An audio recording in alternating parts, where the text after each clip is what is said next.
Dale Earnhardt Jr. didn't know how many races he might have to miss when he chose to see the doctor earlier this week.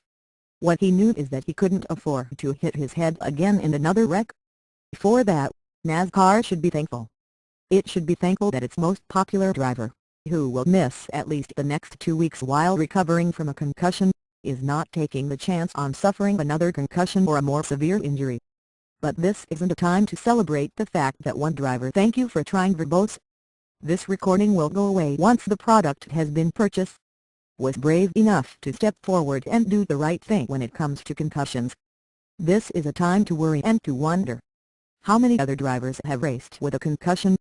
How many times has NASCAR been unaware of the danger lurking around the corner for a driver such as Earnhardt, who continued to race after suffering a concussion? It would be real easy to pass this off as one of those things that you just can't see and is difficult to detect.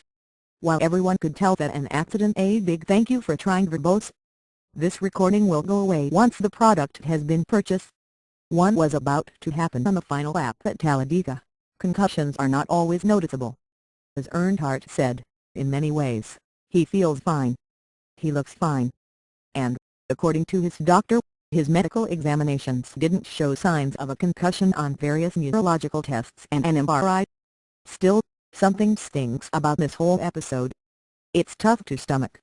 It's hard to get over the fact that NASCAR had a top driver who continued to race with concussion-like symptoms and nobody had a clue. NASCAR would like us to believe that all drivers will "thank you for trying" verbose.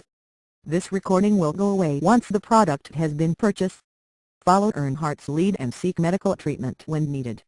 That's risky business, riskier than using restrictor plates to bunch up cars in big packs just to keep them from getting airborne and flying into the grandstands. NASCAR, which should be applauded for the safety advances made by its one-of-a-kind Research and Development Center, needs to take the same aggressive approach to this situation as it does in creating aerodynamic packages for restrictor plate tracks. There are just too many signs that NASCAR should have at least known that Earnhardt might be suffering from a concussion. Thank you for trying verbose. This recording will go away once the product has been purchased.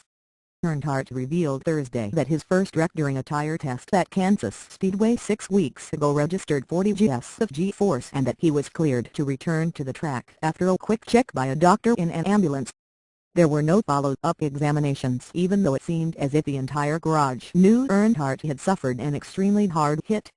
"We were sitting in the garage and I looked up and could see the marks and knew that he had hit really hard and that he was probably not going to "thank you for trying" verbose.